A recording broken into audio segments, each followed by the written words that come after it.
How's it going, guys? In this video, we are just going to make a morning routine shot of latte from start to finish. Okay, so the machine's already preheated.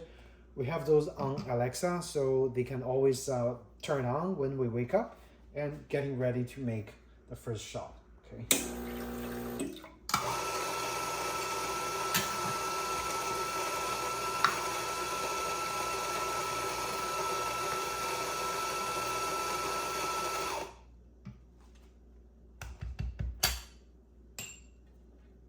There's my WDT tool. Do I use it? Rarely.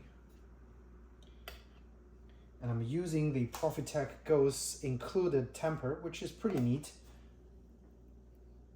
It's very thin, but it does the job. Looks nice and neat. Okay, so we're just gonna give it a few seconds and then get the espresso pumping out very quickly. Very nice measuring cup. Okay. The reason I like it is because it's got all the units here needed to make a shot of espresso. I'm aiming to have the espresso come out for about 33 to 35 seconds, and that's the usual taste that we like for this particular medium roast bean that we get from Costco. Okay. At this moment, I'm gonna go get my milk ready so we can frost some milk after espresso comes out.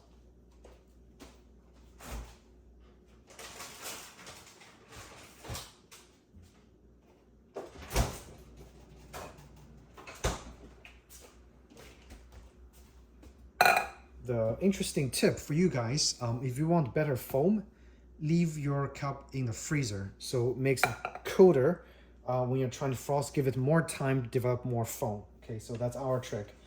And the milk we're using is actually also very interesting. We bought this the first time, the A2 protein milk. This one's supposedly a little bit better for people who are lactose intolerant, supposedly. We are not lactose intolerant, so we don't know.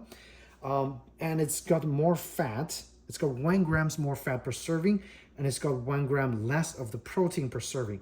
In terms of the carbs, it's also got 1 gram less carbs. So I think there is a slight shift between those components in this milk composition, which is interesting. Okay, I tried it a few days ago, and it frosted perfectly fine. It tastes just like regular milk that we had.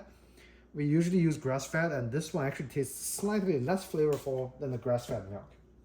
However, making lattes, it doesn't really make much difference. All right, so let's have it out. Kind of heat it up just a little bit, so ready to go. Let's see.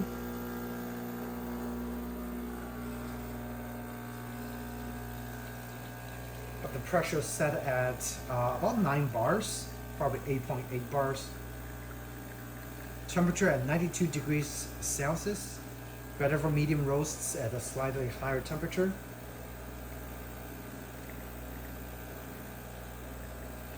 And I usually go around 50 milliliters for this medium roast. Right there. All right. So shots are done. Let's take a look. Beautiful, right? Lots of crema from this bean. And let's dump all the stuff. Oops, stuck on top. So one thing I don't like about the Profitec Go is for the steaming to process, if I turn on the steaming machine, I have to purge twice, okay? However, there is a better way of purging it, which is actually just use that to warm up your cup, which works really nicely as well. I'm gonna try to use a glass just for demonstration purpose, okay? So right now it's heating up, okay? Once it gets to over 100 degrees, there should be some steam because steam produces at 100 degrees Celsius. So now I'm gonna purge it for about 5 seconds.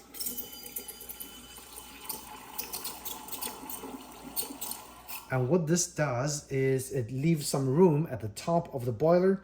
More steam could be produced or more pressure could be produced. And that's what Profitec recommends. So you purge for 5 seconds. In about 10 seconds, you purge for another time for about a couple seconds until the steam comes out.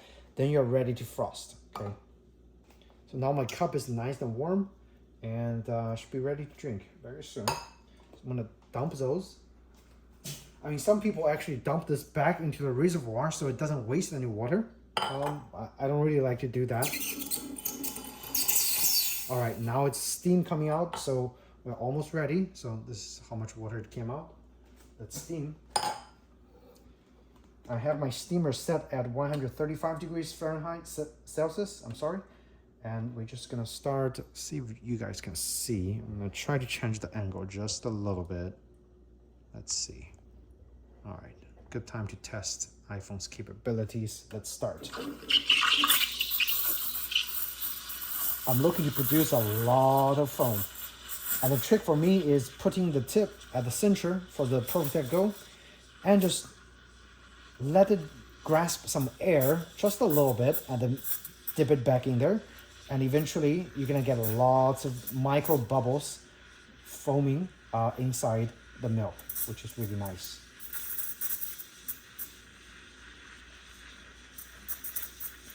And of course, I use my hand to feel the temperature. We're aiming for kind of nice hot touch that you couldn't touch anymore, and then we're gonna stop. So almost there. All right. And that's it. Let me wipe this. So we're gonna purge, of course, again. You can try to put the cup here and just try to recoup some of the hot water, whatever. About 12 seconds.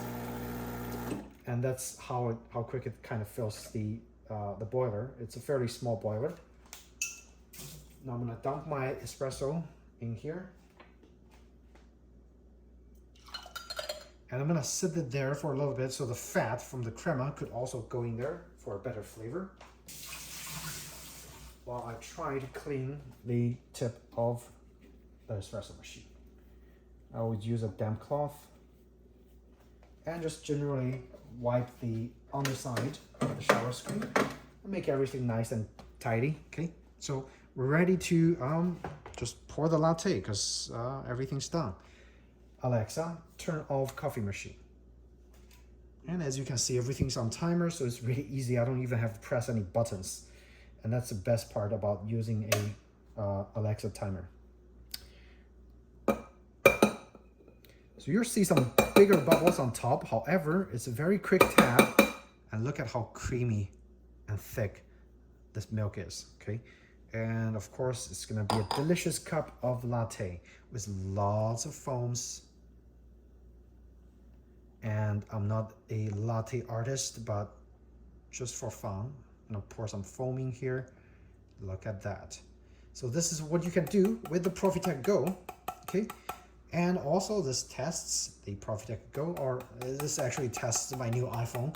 I want to see how good the video recording has improved from my iPhone 12 Pro Max. Okay, so that's it.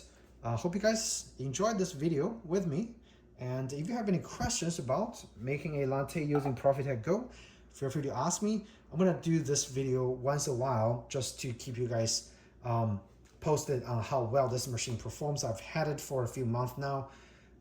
It's been reliable and we got a hand of it. So the workflow is very good and easy, no complaints. But if you ask me again, I would probably still go back to Gadget Classic because it's much quicker workflow, you know, for similar tastes. Okay, so thanks again and cheers.